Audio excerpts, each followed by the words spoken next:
Ele estava sentado do outro lado da mesa há 47 minutos. Olhos vagos, respiração irregular, respostas fragmentadas. Às vezes olhava para o teto, às vezes murmurava palavras sem sentido. Em 2 momentos parou completamente de falar. Ficou ali olhando para o nada como se houvesse algo que só ele conseguia ver. O detetive do outro lado da mesa observava, sem pressa, sem ansiedade. Sem dar nenhum sinal de que estava percebendo qualquer coisa. Anotava no bloco, bebia o café, esperava, e então, no minuto 48, o detetive colocou a caneta na mesa, cruzou os braços e disse com calma absoluta: "Você pode parar agora. Eu já vi o suficiente." O homem do outro lado parou. Por uma fração de segundo, menos de um segundo, os olhos vagos focaram. A respiração irregular estabilizou. Os ombros que estavam levemente caídos se alinharam. Uma fração de segundo, mas o detetive viu. E quando você assistir a esse interrogatório pela segunda vez, você também vai ver, e nunca mais vai conseguir não ver. Fingir loucura em interrogatório policial parece a estratégia perfeita. Até você entender o que treinamento comportamental real consegue detectar em menos de 2 minutos. Bem-vindo ao Perfil Obscuro. Hoje vamos dissecar um dos tipos de interrogatório mais estudados na psicologia criminal, o caso de um suspeito que tentou simular transtorno mental para escapar do processo. Vamos analisar cada etapa do que aconteceu nessa sala. O que o suspeito tentou fazer. Como o detetive leu cada sinal. E o momento exato em que a máscara caiu. Mas antes de chegar lá, você precisa entender o contexto. Porque o que torna esse caso especialmente perturbador não é só a simulação. É o crime que motivou a simulação. E é o que o perfil comportamental desse homem revela sobre como ele funcionava muito antes de entrar nessa sala. O crime para preservar privacidade de envolvidos e familiares. Vou usar nomes fictícios nesse vídeo. O caso em si é baseado em padrões documentados de simulação em interrogatório estudados pelo FBI e por pesquisadores de psicologia forense brasileira. O que vou descrever não é um caso específico. É a síntese do que acontece nesses casos, e por isso é mais útil do que qualquer caso isolado, porque o padrão se repete, sempre. O homem que vou chamar de Lucas tinha 38 anos, engenheiro civil, casado há 12 anos, 2 filhos, bem avaliado no trabalho, sem histórico criminal, o tipo de pessoa que os vizinhos descrevem como quieto, educado, normal. Em abril de 2019, a esposa de Lucas desapareceu. Ela se chamava Marina, tinha 35 anos, trabalhava como nutricionista. Na noite do desaparecimento, Lucas registrou o boletim de ocorrência.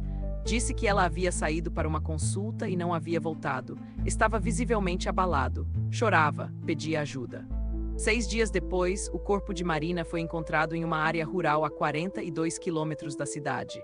A causa da morte: asfixia por sufocamento. A investigação durou 19 dias. E no 20º dia, Lucas foi chamado para depor, não como testemunha, como suspeito. O suspeito que se sabia antes do interrogatório, antes de Lucas entrar na sala. O detetive responsável pelo caso já tinha um dossiê de comportamento. Não de crimes, de padrões. Primeiro padrão: Lucas havia acompanhado todas as buscas por Marina. Presente, colaborativo, sempre disponível. Mas 3 testemunhas independentes notaram algo específico: ele nunca chorava no campo.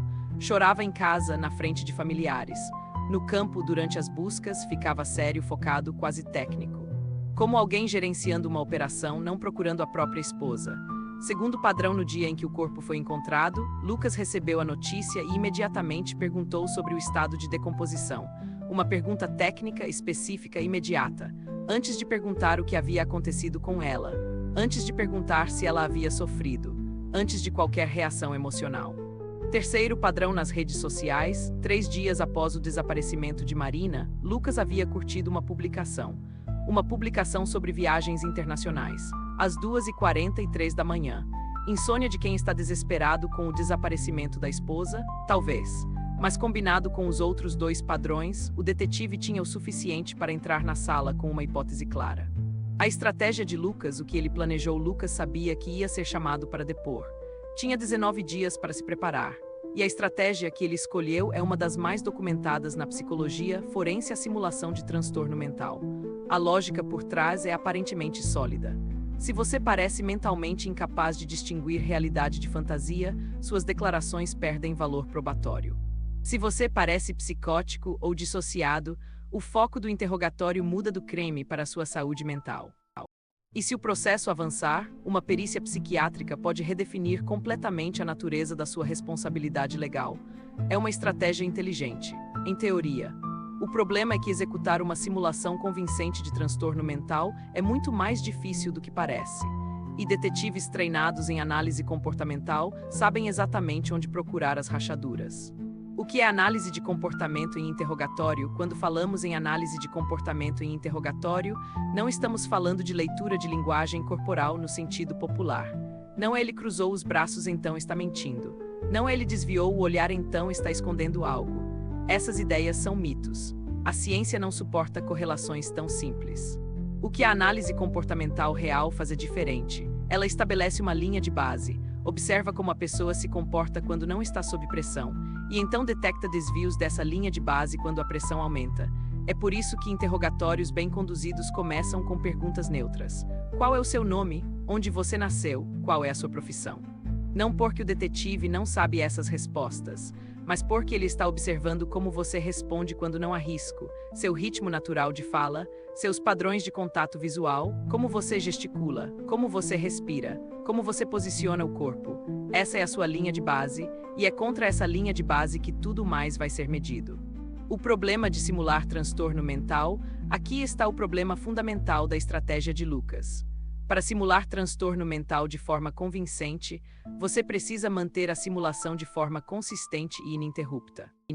Em todas as situações, em todas as perguntas, em todos os momentos, mesmo quando você não está sob pressão direta, mesmo quando a conversa parece casual, mesmo quando você acha que ninguém está observando, isso é cognitivamente exaustivo.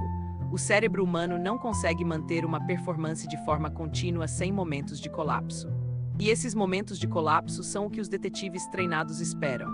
Existe um nome técnico para esses momentos: leakage. Em português, vazamento. São os momentos em que a pessoa real vaza através da performance, uma microexpressão, uma reação de uma fração de segundo, uma resposta que é boa demais, rápida demais, coerente demais para vir de alguém que está supostamente dissociado da realidade. Os 4 sinais de simulação que detetives procuram. O protocolo de detecção de simulação de transtorno mental, desenvolvido pelo FBI, identifica 4 categorias principais de sinais. Vou explicar cada um, e depois vou mostrar como cada um deles apareceu no interrogatório de Lucas. Sinal número 1: inconsistência interna. Pessoas com transtornos mentais reais têm padrões de comportamento consistentes dentro do próprio transtorno. Um paciente com esquizofrenia que ouve vozes não ouve só quando conveniente. Ele ouve quando você está perguntando sobre o crime e quando você está perguntando sobre o que ele comeu no café da manhã. A inconsistência aparecer quando convém, desaparecer quando não convém é o primeiro sinal de simulação. Sinal número 2: superespecificidade. Pessoas que pesquisam transtornos mentais para simulá-los frequentemente exibem os sintomas de forma exageradamente precisa, como se tivessem estudado de um manual. Pacientes reais raramente se encaixam perfeitamente em nenhuma descrição. O transtorno é desordenado, inconsistente, difuso. Quando a performance é muito limpa, muito precisa, muito de livro, isso é um sinal. Sinal número 3: o leakage de competência. Esse é o mais revelador de todos. É quando a pessoa que está fingindo incapacidade demonstra acidentalmente competência cognitiva plena. Responde uma pergunta complexa, com precisão antes de perceber que deveria estar confuso. Usa vocabulário que seria inconsistente com o estado que está simulando. Faz uma escolha estratégica que só faz sentido se você estiver completamente lúcido. Sinal número 4: a orientação de vigilância. Pessoas genuinamente dissociadas ou psicóticas não monitoram sistematicamente o efeito que estão causando. Elas estão dentro do próprio estado mental. Mas quem simula precisa monitorar. Precisa saber se está sendo convincente. E esse monitoramento aparece geralmente nos olhos, em leituras rápidas da reação do detetive, em ajustes sutis de intensidade depois de ver que o efeito não foi suficiente.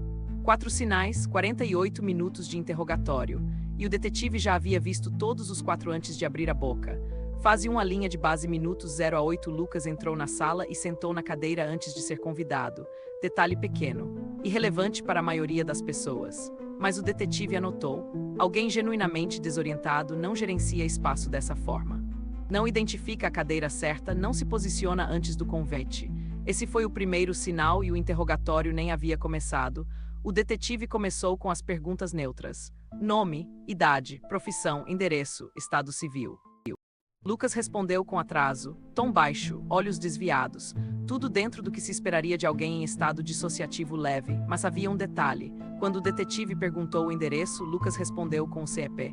CEP completo, correto, sem hesitar. Ninguém digitou nada para ele ver, ninguém deu pista. Ele simplesmente falou o CEP. O detetive não reagiu, continuou escrevendo.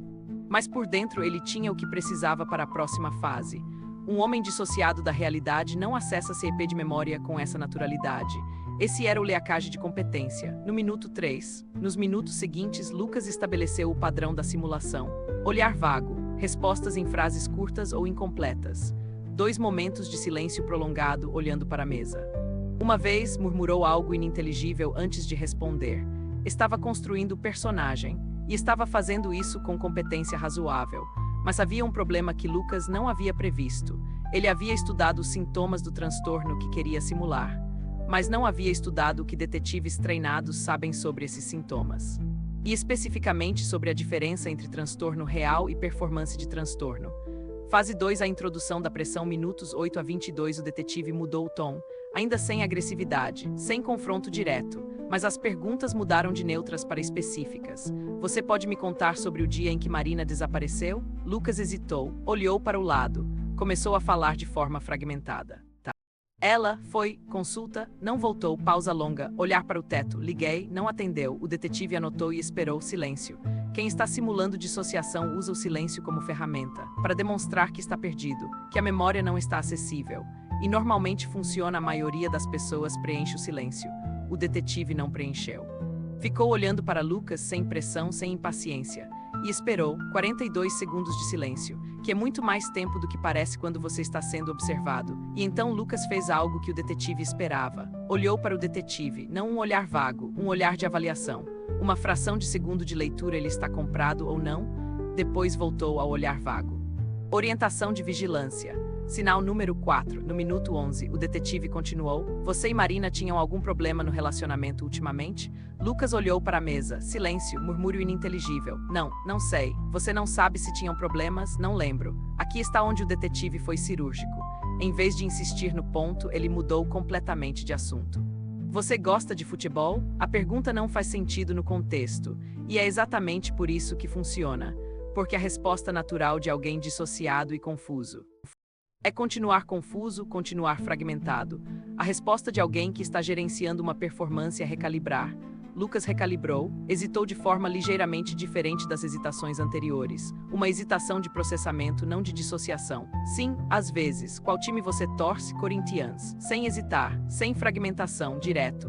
2 segundos de resposta completamente normal. Antes de perceber e voltar à performance.